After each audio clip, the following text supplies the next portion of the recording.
Selamat malam, salam sejahtera. Terima kasih karena bersama dengan saya di Nazilin Unity Channel. Akhirnya Anwar Ibrahim buka mulut. Lama Anwar Ibrahim tak bercakap tentang perkara hebat ini. Ini apabila Anwar Ibrahim kata, hentikan dahulu, Igawan nak tebuk atap. Perdana Menteri tegur Taqiyuddin. Beginilah yang kita mahu. Akhirnya menegur perkara Igawan mimpi mat jenin, angan-angan mat jenin, kata Puad Zarkasi. Datuk Seri Anwar Ibrahim meminta Perikatan Nasional PN menghentikan Igawan mereka, mahu mengambil alih kerajaan secara tidak sah. Macam mana lagi PN nak ambil kerajaan ini sedangkan sudah 5 ahli parlimen bersatu menyokong Anwar Ibrahim. Ini bukan saja 2/3, lebih 2/3 menyokong Anwar Ibrahim. Jadi daripada mana sisinya Igawan kononnya dapat merampas kerajaan ini sebelum PRU 15, 16. Dari mana celahnya pun kita tak tahu. Itu sebabnya Anwar Ibrahim kata, berhentikanlah, hentikan dahulu Igawan nak tebuk atap. Perdana Menteri berkata, pembangkang seharusnya sedar dengan kedudukan mereka yang kini sudah kehilangan sokongan 5 ahli parlimen. Saya faham Kota Bahru, Datuk Seri Taqiyuddin Husin marah betul sebab Bukit Gantang. Tapi tak marah macam mana? Tiap-tiap bulan kata nak ambil alih kerajaan. Tiap-tiap bulan ada ahli yang keluar. Jadi maknanya, berhentilah Igawan untuk nak terampas tebuk atap ini. Hentikan dulu. Katanya ketika sesi waktu pertanyaan-pertanyaan Perdana Menteri di Dewan Rakyat hari ini ketika menjawab soalan Taqiyuddin. Anwar menegaskan beliau tidak pernah menghalang atau meletakkan syarat ketat dalam soal pemberian peruntukan kepada wakil-wakil rakyat pembangkang. Beliau cuma mahu peraturan dihormati, iaitu ahli parlimen pembangkang perlu melakukan rundingan bersama timbalan Perdana Menteri Datuk Seri Fadilah Yusof terlebih dahulu. Berhubung peruntukan pembangunan kawasan seperti kelaziman yang diamalkan dalam sistem demokrasi, kata Anwar. Runding dahulu, saya tidak pernah meletakkan syarat atau prasyarat untuk menyokong Perdana Menteri. Tak perlu ada syarat menyokong Perdana Menteri.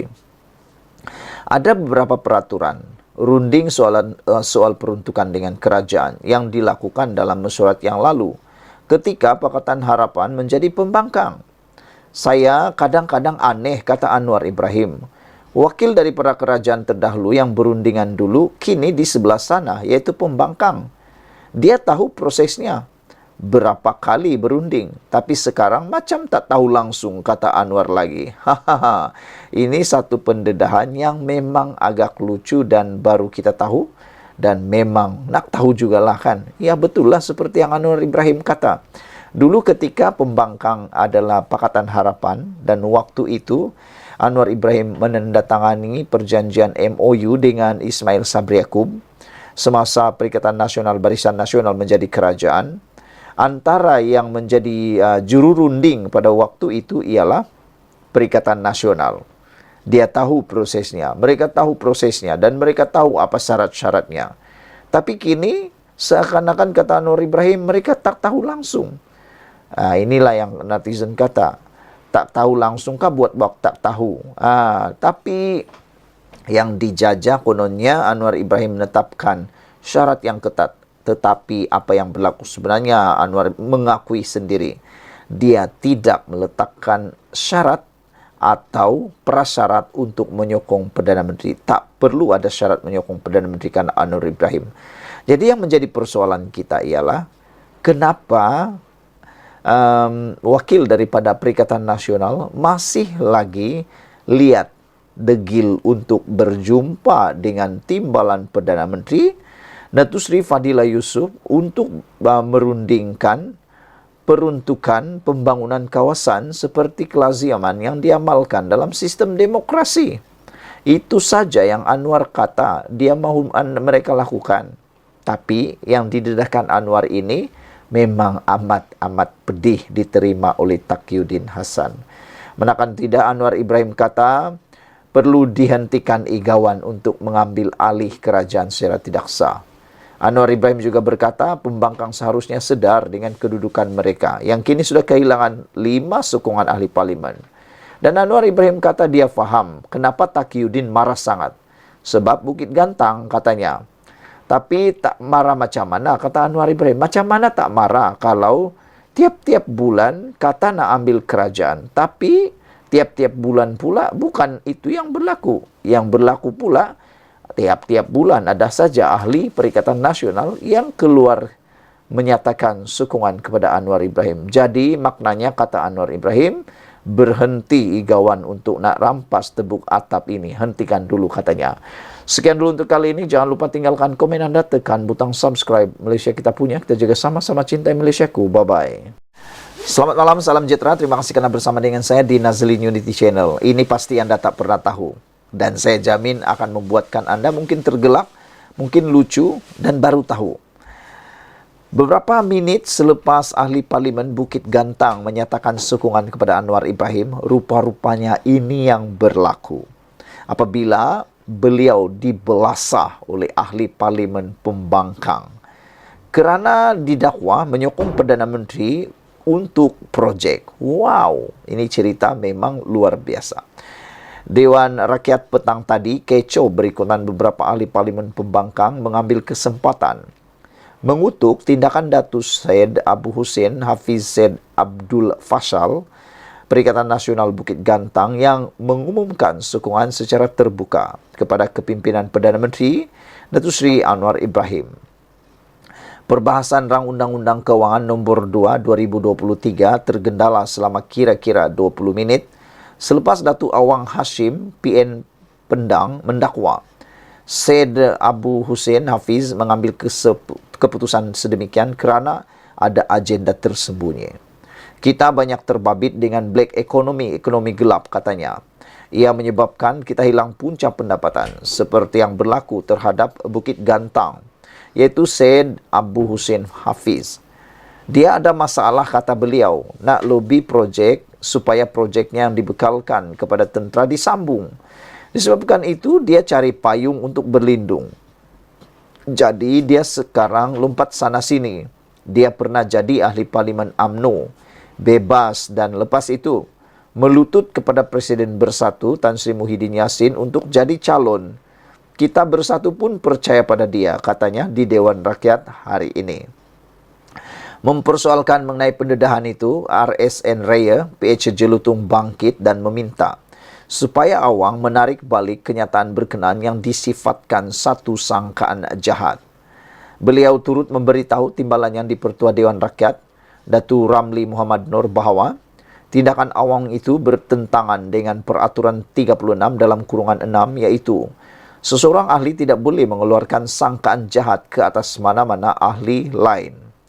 Standing Order 36 dalam 6, sangkaan jahat dan melakukan serangan terhadap Bukit Gantang, perbahasan melencong tak ada kena-mengena dengan subjek dibahaskan.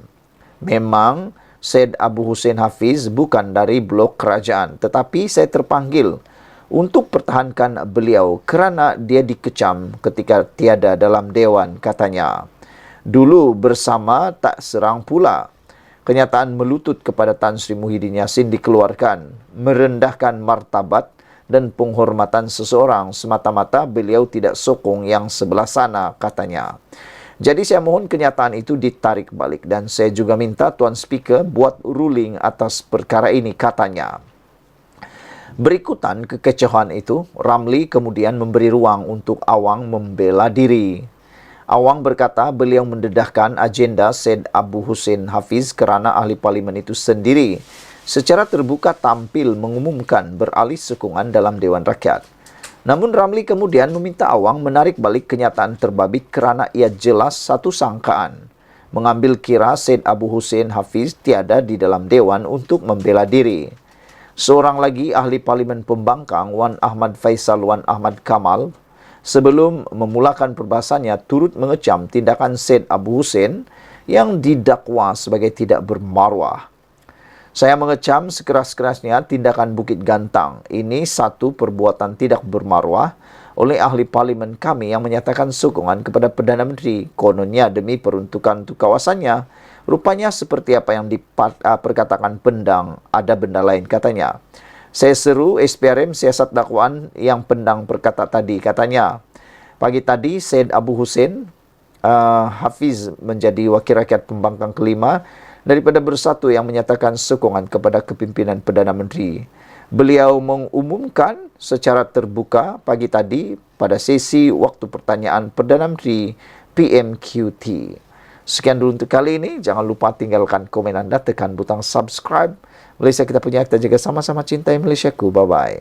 Selamat malam, salam sejahtera. Terima kasih kerana bersama dengan saya di Nazlin Unity Channel. Paling mengejutkan kita hari ini ialah apabila seorang lagi pemimpin daripada Parti Bersatu dihadapkan di mahkamah dengan 12 pertuduhan penggubahan wang haram dan rasuah.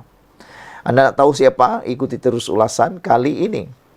Dipetik daripada My Metro, Adam Radlan kini menghadapi 12 pertuduhan penggubahan wang haram dan rasuah.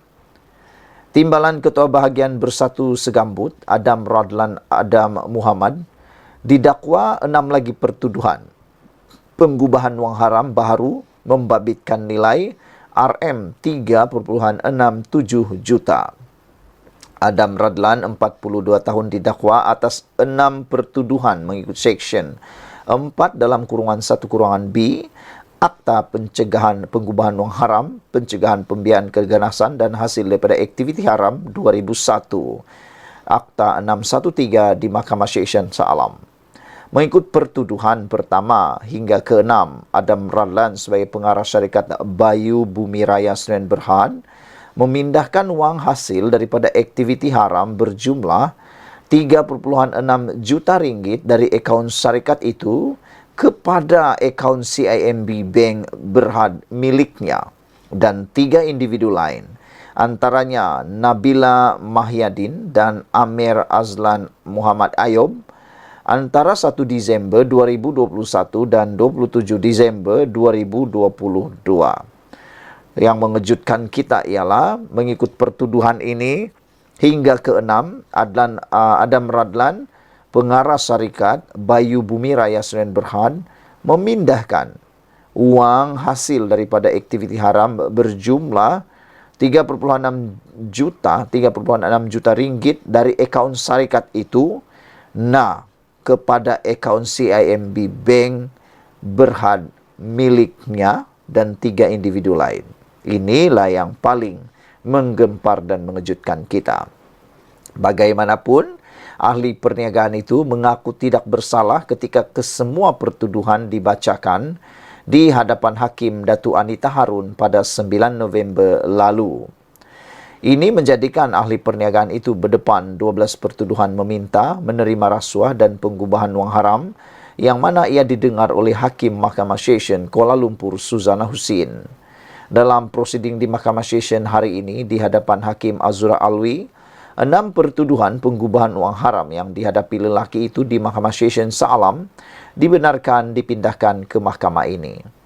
Hakim Azura Alwi membenarkan permohonan timbalan pendakwa raya untuk memindahkan ke semua kes rasuah dan penggubahan wang haram yang dihadapi ahli perniagaan itu untuk didengar di Mahkamah Seksyen 14 di hadapan Suzana. Perintah dibenarkan seperti yang dipohon. Kes-kes yang dihadapi tertuduh di mahkamah ini akan dipindahkan ke Mahkamah Seksyen 14, kata Azura. Sementara itu, di hadapan Suzana, timbalan pendakwa raya Farah Yasmin Saleh memaklumkan pihaknya akan membuat permohonan untuk kesemua kes dibicarakan secara bersama.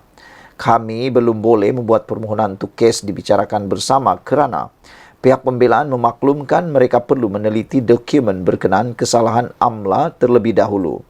Mohon mahkamah tetapkan satu tarikh singkat untuk mengetahui perkembangan mengenai perkara ini, katanya. Peguam Datuk Seri Rajan Navaratram yang mewakili Adam Radlan mengesahkan perkara itu.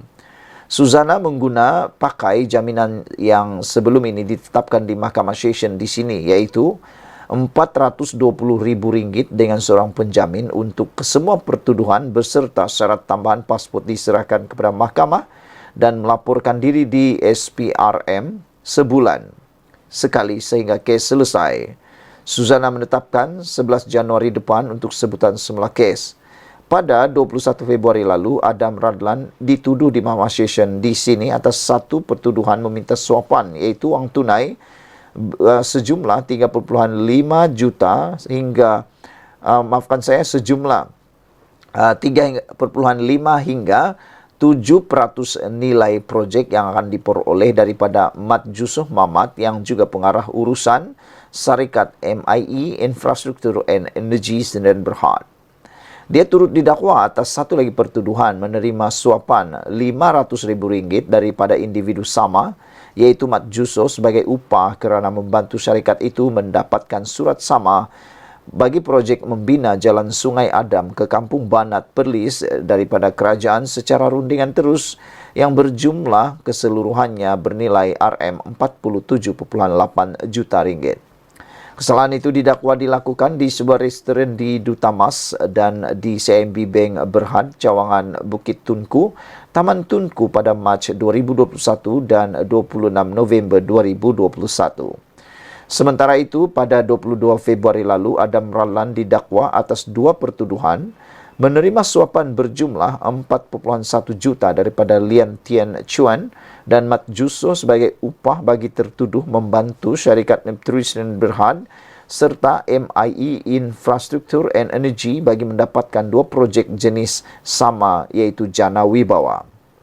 Pada 28 Februari lalu, dia sekali lagi didakwa, iaitu secara rasuah meminta wang berjumlah 2 juta ringgit daripada Lian sebagai upah untuknya kerana membantu syarikat Nepturis mendapatkan projek berkaitan Jana Wibawa.